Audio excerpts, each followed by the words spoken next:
Capítulos relacionados con esto, a la búsqueda de alguna forma, algún asidero al que referirse a la hora de intentar demostrar si el conocimiento científico es superior a otros o no. Habla entonces de objetivismo y de individualismo. Desde el punto de vista individualismo, el conocimiento se entiende como un conjunto especial de creencias sustentadas por los individuos y que residen en sus mentes y cerebros. El objetivismo, donde el individuo nace en un mundo donde ya existen unos conocimientos, y el objetivista lo que hace es dar prioridad al análisis de los conocimientos, a las características de los elementos o conjuntos de conocimientos que se enfrenta el individuo, etc. El objetivismo este es defendido por Popper, es defendido por Lakatos y es defendido por Marx. Considera en su obra, menciona concretamente Chalmers que el materialismo histórico, o sea, la teoría social y del cambio social iniciada por Marx, es una teoría objetivista en la que el enfoque objetivista se aplica a la sociedad en su conjunto, más que a una serie de fenómenos o una serie de... Después plantea el anarquismo de Feyerabend. El anarquismo en estas ediciones posteriores hace una rectificación, porque en la primera edición llega a tratar a Feyerabend de histriónico. Hay un desprecio que es llamativo, que él mismo reconoce, por cierto, y que quizás está condicionado por el hecho de la escuela en que se forma, una escuela popperiana, pero cuando sale a Australia toma contacto con compañeros que son partidarios de la teoría de Feyerabend, empieza a verle, a apreciarle una serie de valores interesantes, y ya no le duele tanto esa afirmación de que no existe el método científico, el que es The Method, desde el título de la obra de Feyerabend más conocida, y que hasta cierto punto hay que plantearse si el conocimiento científico no tiene por qué ser superior a los demás, algo que está planteando. En los últimos capítulos, Chalmers se dedica entonces a tratar de buscar una opinión propia en la que, de alguna manera, creo que lo que intenta es buscar una salida para esa idea que ha tenido siempre de que, de alguna manera, la ciencia, tiene que haber una forma de distinguir la ciencia de la no ciencia, de la pseudociencia, tiene que haber algo que, al menos, si no tan superior, pero que distinga a un tipo de conocimiento del otro. Y entonces, pues, empieza a plantear cuestiones dentro de un campo que llama el realismo no representativo, donde la descripción del mundo implícita en las teorías es muy diferente de la implícita en otras teorías, y empieza a plantear, por ejemplo, la descripción del mundo que hace Newton es muy distinta de la que hace Einstein, cuando a lo mejor ambas teorías pueden ser aplicables a los mismos fenómenos, pero claro, luego llega un momento en que el mundo físico está hecho de tal forma que nuestras teorías físicas son aplicables a ese mundo en algún grado.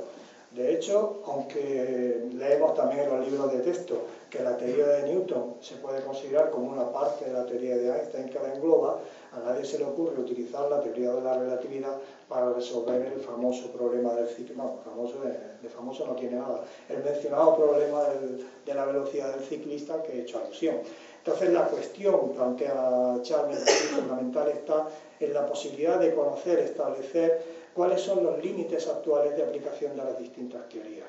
Y de hecho, de las últimas teorías, se trata de ir profundizando en cuáles son los límites de las teorías más actuales. De hecho, se está trabajando, se cuenta con elementos más potentes, más poderosos, que engloban a los anteriores, pero una cuestión muy importante es la del conocimiento de los límites. Hay una idea que me viene en relación con esto. En el año 82, en 1982, se publicó un artículo que se llamaba hacia una teoría de la... No, perdón, acomodación de una teoría científica hacia una teoría del cambio conceptual. Es un artículo firmado por 4 autores, Posner, Strike, Hewson y Gerzog, que publicaban creo que fuera el American Journal of Science Education, no sé, una revista americana. Y entonces, en ella se hacía un paralelismo entre lo que podía suponer el hecho de enseñar ciencias a los estudiantes y el cambio de paradigma, el cambio de la sustitución de unas teorías por otras, el cambio de paradigma kuhniano. Entonces hace un paralelismo entre las condiciones que tenían que producirse para que hubiera un cambio de teoría con una crisis que que lo planteaba en términos de un conflicto cognitivo entre las ideas que tienen los estudiantes y las experiencias que los profesores les podemos proponer para zarandearlos y ponerlos en conflicto. A partir de ahí se consideran mejores condiciones de aceptar las nuevas teorías que les ofrecemos, ¿no? Bien, digo que viene esto a cuento porque esa idea después, que estuvo muy de moda, la utilizamos muchísima gente. Pasa esto en una época en la que, bueno, como ahora, ¿no?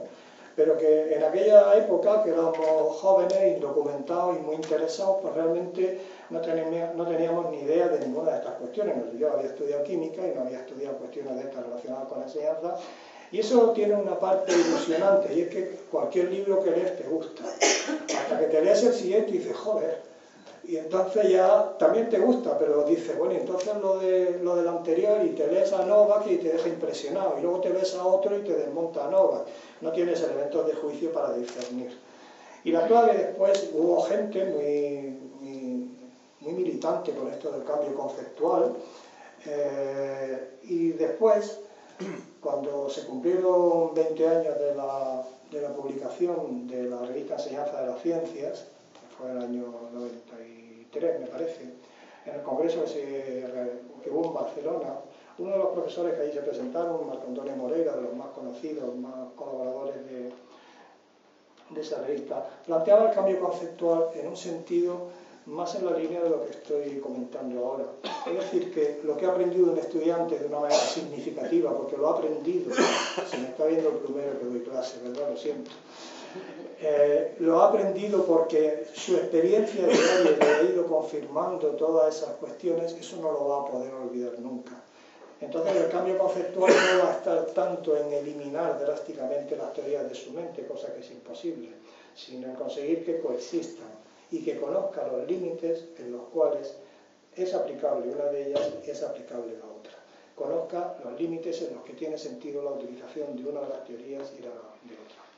Después de todas estas reflexiones, de todo esto intento, al final, Chalmers plantea que realmente sigue sin saber qué es esa cosa llamada ciencia.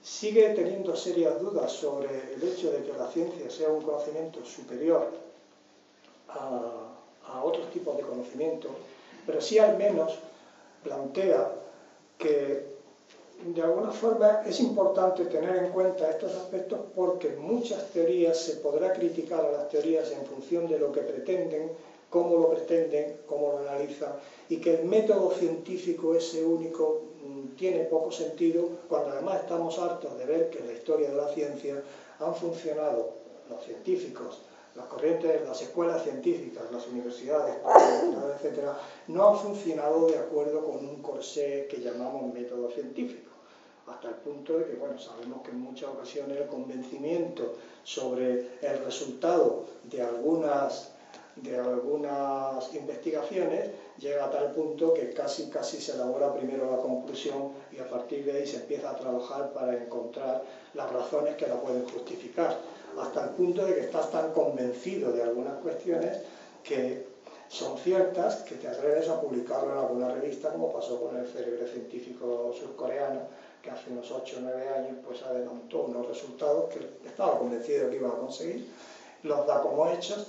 Pero ahí entra en cuestión, y ya me salgo del libro por poco tiempo para no abusar de ustedes, ahí entra una cuestión que es muy importante, porque si ahora nosotros le planteamos a la gente que no está nada claro en ciencia, realmente es que en ciencia no hay nada claro.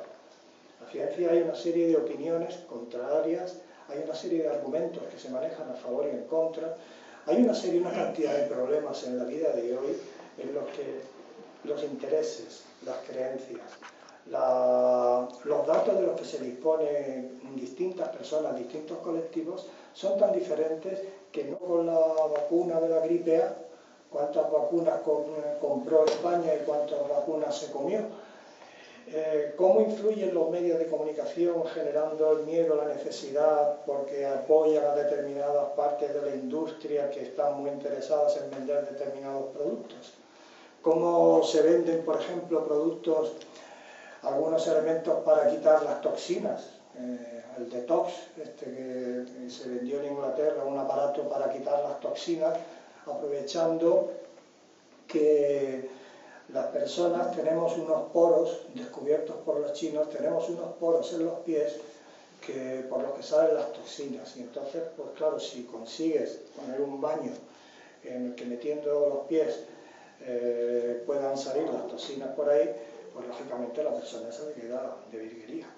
Si luego encima resulta que pones tu aparato, pones tu agua, pones tu cacharro funcional que está conectado a la electricidad, a corriente eléctrica, y observas que empieza a ponerse marrón el agua, Dios mío, ahí están las toxinas. Con ese no podía ser amarilla, las toxinas no pueden ser amarillas, ¿cómo va a ser amarilla? Tienen que ser marrones, que eso es imposible pensar otra cosa. Y empieza a ponerse marrón.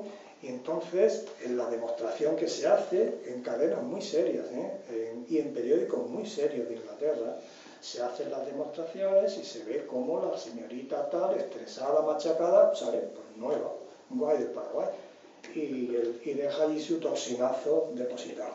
Hay un problema, un pequeño problema. Si ese mismo experimento lo repetimos sin señorita, y ponemos en su lugar, por ejemplo, a Barbie, o simplemente si vamos a un tratamiento de estos y aprovechando que la enfermera o el enfermero que nos lo aplique sale un momento al control de mandos y nosotros sacamos los pies, resulta que el agua se sigue poniendo igualmente marrón.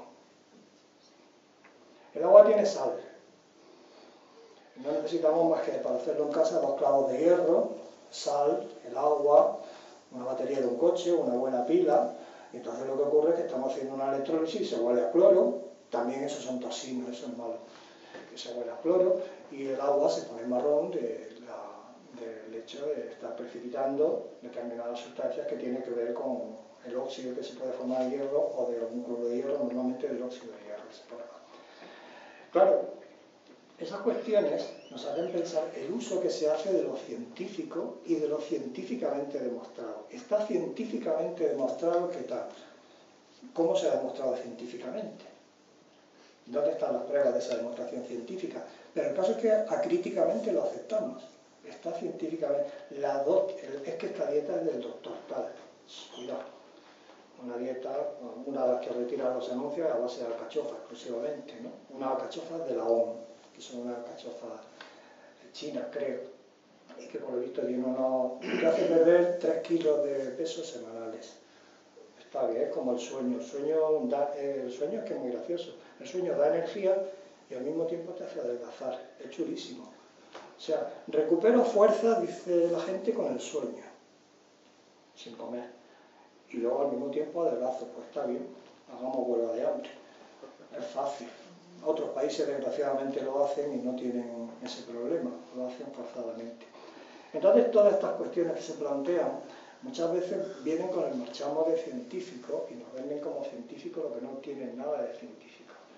Y eso conecta con lo que planteaba de la necesidad de la alfabetización científica. Un movimiento que surge en el año... Bueno, del año 55, de 1955, hay ya movimientos en el sentido de fomentar una alfabetización científica de la población, porque realmente hace falta en un mundo donde ciencia y tecnología lo emplean casi todo, hace falta de alguna manera estar preparado para desenvolverse en él, si se vive en una sociedad participativa. En 1985, ya he comentado, creo que la Royal Society hace un manifiesto o publica un informe, el del Public Understanding of Science, y luego a partir de ahí hay una serie de movimientos que plantean la alfabetización científica como una necesidad en la sociedad. Esta alfabetización científica es reivindicada en el manifiesto que se hace en el Parque de la Ciencia en marzo de 1999, con ocasión del primer Congreso de Comunicación Social de la Ciencia, y también se hace pública en el manifiesto que surge del Congreso Nacional sobre Ciencia, del Congreso Internacional de Ciencia en Budapest, en julio de ese mismo año, en el sentido de que hay que dotar a la población de la formación científica básica necesaria para poder participar con un criterio fundado en muchas de las decisiones que le afectan y las que se hacen conocimientos científicos.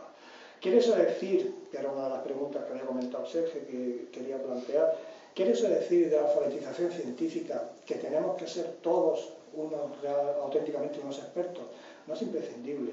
El hecho de tener una preparación para, digamos, esa alfabetización científica no incluye o no implica, digamos, el conocer, convertirse en un experto en todas las ciencias, sería imposible. Sin embargo, sí implica que haya una cierta vinculación entre el ciudadano y el conocimiento de los problemas globales que afectan a nuestra sociedad, problemas que tengan un sustrato científico. La vinculación de un mínimo de conocimientos específicos que sean accesibles a toda la población, con unos planteamientos globales y con unas consideraciones éticas, una palabra antigua, que es lo que todavía creo que debe tener vigor, unas consideraciones éticas que no exigen ninguna especialización.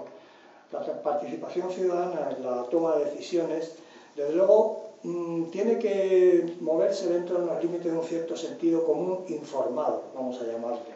Es decir, debe ser lo suficiente como para que la población, las personas, la ciudadanía, sea capaz de exigir cierta prudencia a la hora de aplicar los resultados de la investigación con excesiva prisa.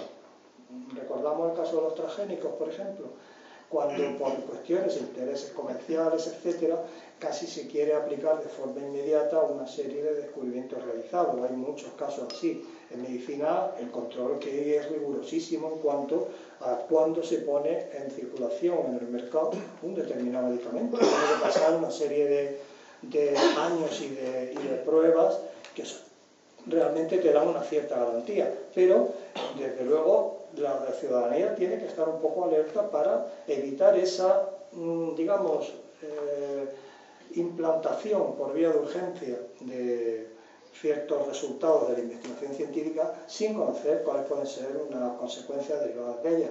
Pero también, por otro lado, tiene que tener la suficiente sensatez para no convertirse en un obstáculo.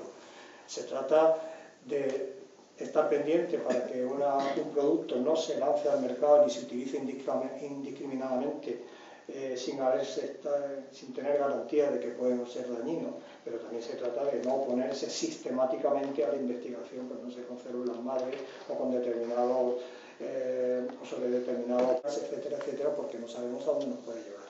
Entonces, un poco la alfabetización científica va en ese sentido.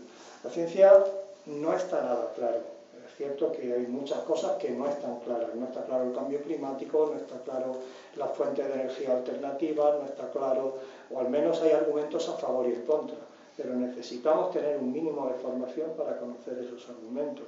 Y sí es cierto que la ciencia al menos tiene un factor a su favor, y es el de la publicidad, la exigencia de publicidad del descubrimiento científico que permite de alguna forma controlar, a pesar de los espectaculares casos que ha habido de burla de lo que son los controles y los arbitrajes en las revistas más prestigiosas, pero precisamente por ser casos excepcionales y que acaban pillándose también dan una cierta garantía, en el sentido de que la publicidad puede garantizar de alguna forma o puede servir de alguna manera para controlar la producción científica. Capacidad de predicción y capacidad de explicación, de alguna manera son elementos que le dan una personalidad al conocimiento científico. No quiero hablar de superioridad, no me atrevo a hablar de superioridad o no sobre otros campos del saber, porque además sería absurdo planteárselo, creo que no tiene ningún sentido decir lo que es o no superior en este campo, pero sí le da una cierta peculiaridad que, al menos en este sentido, digamos que podríamos fiarnos de ella hasta cierto punto. De todas maneras, para terminar, voy a leer un fragmento que os he dicho de Lakatos, que aparece precisamente en en la obra que después, porque Chalmers no se quedó muy convencido de los resultados de su qué es esa cosa llamada ciencia, y entonces pues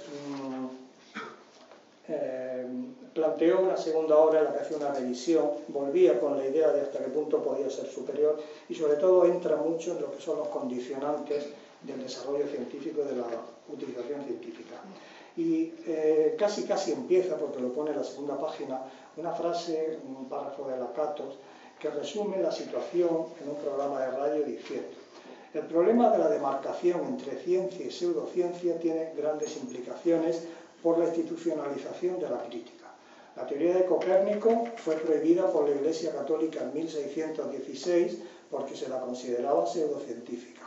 Fue retirada del índice en 1820 porque por esa época la Iglesia consideró que los hechos la habían probado y por consiguiente era científica. En 1949 el Comité Central del Partido Comunista Soviético declaró pseudocientífica la genética mendeliana y algunos de los que abogaron por ella, como el académico Vavilov, murieron en campos de concentración. Tras el asesinato de Vavilov, la genética mendeliana fue rehabilitada, pero se mantuvo el derecho del partido a decidir lo que es ciencia y publicable y lo que es pseudocientífico y punible. Las nuevas clases dirigentes liberales de Occidente también ejercen el derecho a negar la libertad de expresión a lo que consideran pseudocientífico, como hemos visto en el debate sobre raza e inteligencia. Todos estos juicios se basaban inevitablemente en algún criterio de demarcación. Por eso, el problema de la demarcación entre ciencia y pseudociencia no es un pseudo problema de los filósofos de salón. Tiene graves implicaciones éticas y políticas. Yo ya me callo, porque ya bastante han sufrido ustedes. Muchas gracias.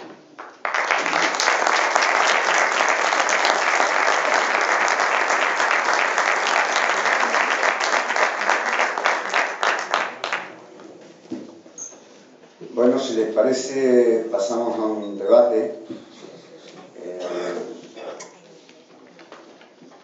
Puede ser breve, pero sería interesante que fuera. Y si hay alguien que quiera intervenir sobre estas cuestiones, aquí tenemos en nuestra Junta del Ateneo hay eminentes médicos y científicos. Tenía que haberme lo dicho antes. A ver, Antonio. Sin tener en cuenta nada de los adjetivos, pero sí algún comentario, porque todos estos temas son verdaderamente apasionantes, ¿no? Yo, desde luego, quiero hacer un comentario. Yo no creo en la superioridad de la ciencia respecto de otra manifestación. Yo creo que la ciencia es una explicación del mundo, igual que otras. Por tanto, la forma de llegar a esa explicación en la ciencia es compleja y a lo mejor en otras pues resulta que es muy intuitiva. Pero un verso describiendo una realidad nueva es una verdad que nos pone de relieve un poeta y que además nos transmite esa verdad cada vez que estamos observando eso que nosotros no hemos percibido antes. Es una verdad y una explicación del mundo y tiene un valor extraordinario, igual que puede tener un axioma científico, es decir, el ADN o bueno, cualquier otro, es decir, que tiene una belleza igual que puede tener un verso, distinta, pero son explicaciones del mundo. ¿Cuál es una diferencia, si es que existe, que también es relativa, pero cuál es una diferencia? Bueno, o por ejemplo, una clasificación científica se atiene a unos criterios y bueno, una clasificación poética, como cuando Borges clasifica los animales del emperador, no tiene nada que ver con Linneo, pero es también una clasificación extraordinaria, es decir, distinta pero diferente. Por tanto, yo no percibo esa superioridad, pero sí hay diferencias. Y quisiera oír un poco después al respecto la opinión de nuestro invitado, ¿no? Pero, por ejemplo, lo que hace poco en un ensayo, me parece que es de Ferguson, sobre lo que significa Occidente, una de las causas fundamentales por las que Occidente tiene la presencia que tiene en nuestro mundo hoy es que en los últimos 500 años esta península que es Europa, una de las cosas que ha producido es ciencia. Y esa ciencia es una de las cosas que ha hecho que Europa tenga la presencia absoluta en el contexto mundial que tiene. Y de hecho, la imitación de muchas cosas europeas en el mundo tiene que ver con esa producción. Ese es uno de los factores que dice este ensayista. Será discutible o no, luego hablan, hay otros que hablan en cómo en la Ilustración todo esto tiene un componente de colonización. En fin, bueno, el tema es muy apasionante, pero que la ciencia es uno de los rasgos que ha aportado Occidente, eso es evidente. ¿Y por qué? No solamente por un conocimiento que explica el mundo, sino porque de ello se ha derivado una tecnología que ha incrementado el bienestar del mundo. Y de esa tecnología derivada de la ciencia, que a lo mejor no se deriva de un poema o de un soneto, que tiene otras derivaciones, emotivas, plásticas o las que sean, pues de esta derivación tecnológica el mundo ha cambiado. Y hoy estamos en un sitio pues con un calor aquí, que a diferencia del frío que hace fuera, o tenemos unos antibióticos que podemos aplicar en todo el mundo y que las epidemias que había pues han disminuido, con todas las connotaciones luego colaterales, sociológicas que podamos introducir. Pero evidentemente esos son los que marcan las diferencias, pero no la superioridad. Este es un poco el comentario que quería hacer. Sí, no, como me has preguntado, estoy totalmente de acuerdo. O sea que no veo esa superioridad, por eso comentaba que no veía la necesidad de que otras materias relacionadas con otros campos del saber tengan que esforzarse en demostrar que son ciencia. Bueno, es una forma, es un campo del conocimiento, y es cierto que ha tenido una influencia extraordinaria y tiene una influencia extraordinaria en función sobre todo de a cuántas personas puede llegar los resultados, las consecuencias de los descubrimientos científicos. Efectivamente, ese bienestar llega a millones de personas, que a lo mejor un verso es mucho más individual o una creación artística solo tiene oportunidad de disfrutarla menos personas. Pero no por eso, si la cantidad es el criterio para decidir si algo es mejor o peor, estamos perdidos.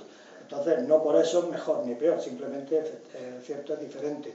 En ese sentido, hay un libro ahora, Sánchez Ron sacó el libro, volvió a hacer una edición más amplia del libro antiguo este que sacó sobre el poder de la física, que ahora le llama el poder de la ciencia, pero que acaba cuestionándose sobre si se puede hablar o se debe hablar del poder de la ciencia o la ciencia y el poder, o lo que hace el poder con la ciencia, porque lo que en principio plantea como un poder de esa ciencia, luego resulta que está condicionada por tantos elementos que realmente...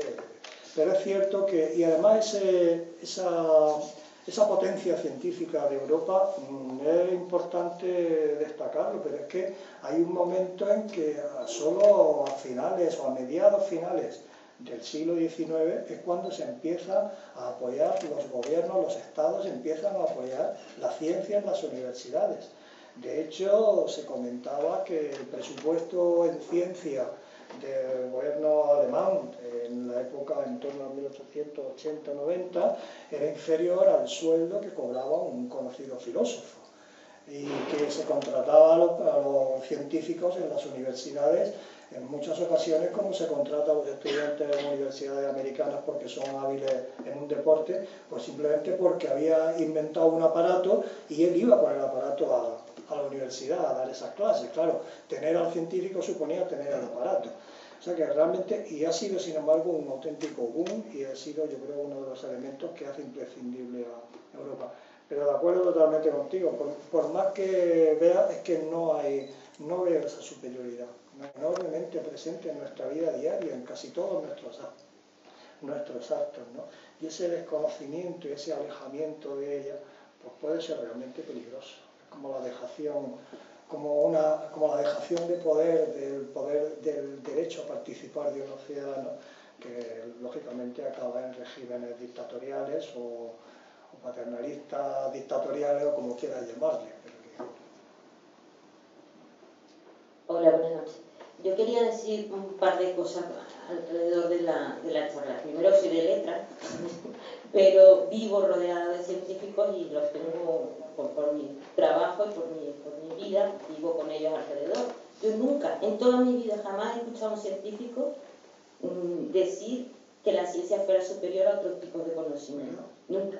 Es la primera vez que oigo hablar de ciencia en términos de superioridad de algo. La primera vez. No lo había oído nunca. Sí que mi formación, ya le digo que es de letras, me acuerdo que casi estuve a punto de cargar una asignatura en Derecho Penal porque mi profesor insistía en llamarla la ciencia del Derecho Penal y obviamente para mí no podía ser nunca jamás una ciencia, y mucho menos el Derecho Penal, que cambia de nada más que cruzar una frontera, incluso de un estado cuando se trata de los Estados Unidos, por ejemplo, por poner un ejemplo. Entonces, para mí está muy claro la diferencia entre lo que es ciencia y lo que no lo es, o lo que puede ser pseudociencia. No lo podemos decir democráticamente, no lo puede decir un Estado, no lo puede decir una institución como el clero. La ciencia ya se ha encargado de buscar la forma de establecer qué está dentro de su ámbito y qué no, y es el juicio de sus pares. Cuando un artículo científico se publica, antes ha pasado por un tribunal de pares, y eso es lo que le da verosimilitud dentro de la comunidad, que inmediatamente irá a criticarlo o a respaldarlo dependiendo de lo que es su contenido. Entonces, que los demás, digamos, el hecho de que haya una circunstancia política o de poder que en un momento determinado de la historia, en un determinado territorio, defina que una cosa es o no es ciencia, no le quita la calidad de ciencia. O sea, Mendel las leyes de Mendel siguieron siendo las leyes de Mendel, independientemente de que lo dijera Polipuro. Pero no se trata de quién va a definir. La ciencia se define a sí misma, los científicos se definen a sí mismos. Eso por una parte. Sí. Y por la otra, con respecto a lo de la superioridad de la ciencia, creo que es un problema que tenemos el resto de las disciplinas, del resto de las áreas de conocimiento. Yo se lo decía, es que me he recordado mucho de esa época de estudiante de la facultad. Yo decía siempre que era un complejo que teníamos el resto de las áreas de conocimiento. Y un complejo porque la ciencia había dado una serie de resultados y de desarrollo. Y aquí también quería hacer una pequeña puntualización cuando usted estaba hablando de ejemplos de ciencia o de resultados de ciencia, en realidad, incluso de los problemas que hoy en día podemos tener socialmente y que los relacionamos con la ciencia, realmente no son problemas que nos vengan de la ciencia, son problemas que tenemos de desarrollos tecnológicos o del desarrollo de la parte después de la ciencia básica, de esa I más D, en esa D, ya entra otro tipo de juegos que no son ciencia, son aplicaciones de la ciencia, pero eso no es ciencia. O sea, ahí cuando una farmacéutica está sacando un producto químico, es un químico, pero eso no quiere decir que sea ciencia, eso es un desarrollo tecnológico, eso es un producto, y eso es una cosa que se va a vender, y entra en juego otra serie de cosas, que nosotros que socialmente nos han maleducado los medios de comunicación, vendiéndonos que algo es científico y eso inmediatamente le da un baño de prestigio y de credibilidad, es otra cosa. Que nos han alfabetizado mal durante muchísimo tiempo, es otra cosa. O sea, es muy fácil, cuántas veces abrimos el periódico y nos dicen un estudio científico y tú te vas, por curiosidad, alguna vez, de irse a buscar la publicación de la Universidad de Wisconsin donde está el estudio científico. Y resulta que el universo de individuos con que hayan hecho la prueba a lo mejor son 65 personas. Y yo me quedo pensando, 65 personas sirven para crear un estudio que diga que la homosexualidad se cura con no sé qué. Eso no es científico. No, sí. No, perdón, sí.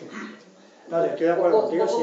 De hecho, el problema es social, no es tanto de los científicos, del mundo científico, como en las familias te dicen, bueno, ahora te dicen que hagas derecho, pero que las familias normalmente se preocupaban, sobre todo, todos los estereotipos han funcionado y siguen funcionando más de lo que nos imaginamos. Se preocupan cuando un hijo varón decide estudiar letras, más que si decide estudiar ciencia. Procuran animarlo que estudie una ingeniería, que está muy fuerte, que estudie derecho. Entonces, esa es la sociedad, eso funciona cuando te intentan vender cosas diciendo que esto es científico, es científicamente demostrado, está claro que funciona. Estos tíos no regalan nada. Y el problema es que no hay una formación científica mínima, pero está claro, yo creo que en el mundo científico eso está bastante claro en una buena parte. Hay otra parte que puede ser sorprendente. Luego lo que has comentado, yo he hablado de ciencia y he hablado también del uso que se hace de la ciencia y plantea también un debate que también es interesante, que es el de ciencia y tecnología, porque históricamente ese debate tampoco está claro, tenemos que tener más tiempo para hacerlo, porque muchas veces la ciencia ha ido a remolque de la tecnología, entonces el desarrollo de la ciencia, de toda la termodinámica, se produce a partir de la construcción de las máquinas de vapor por ingenieros, y ni siquiera ingenieros, sino simples mecánicos o especialistas en arreglar algún herreros, etcétera. Y entonces a partir de ahí se le encuentra un significado teórico con los primeros trabajos de Sadi Carnot, y luego ya posteriormente se desarrolla lo de Carnot, la potencia motriz del fuego de 1820, pues ya hasta que se introduce el concepto de energía en 1864, hay un montón de tiempo, y las primeras máquinas de vapor se construyen en torno a 1790, 1780 y algo. Entonces, es un debate que está ahí, es irrelevante si uno es antes o es después. Ahí está, son campos del saber, No tiene por qué suponer un menosprecio el hecho de que algo sea una aplicación de un conocimiento descubierto por otros medios, pero realmente es cierto que en el ámbito no científico es donde precisamente se da con más intensidad esa diferenciación y esa consideración de la teoría superior. Ya le digo que Chalmers al final es tajante, es que no ve esa superioridad por ningún sitio, ni tampoco la vemos los demás, y por tanto tampoco vemos la necesidad de que te tengas que definir como una ciencia, que ya digo que muchas veces como una ciencia quiere decir como la física o como un determinado tipo de ciencia, no como otras, ¿no? Si me permiten, quería intervenir en un sentido aquí, porque a lo mejor los criterios de demarcación y las formas que tienen para demarcar esas ciencias están claros en un sentido, pero a lo mejor en las ciencias sociales no están claros. Pero la ciencia cognitiva forma ya parte de la tecnociencia. El programa NEBIC, nanotecnología, biotecnología, informática y ciencia cognitiva, es el programa estrella Europe en Europa y también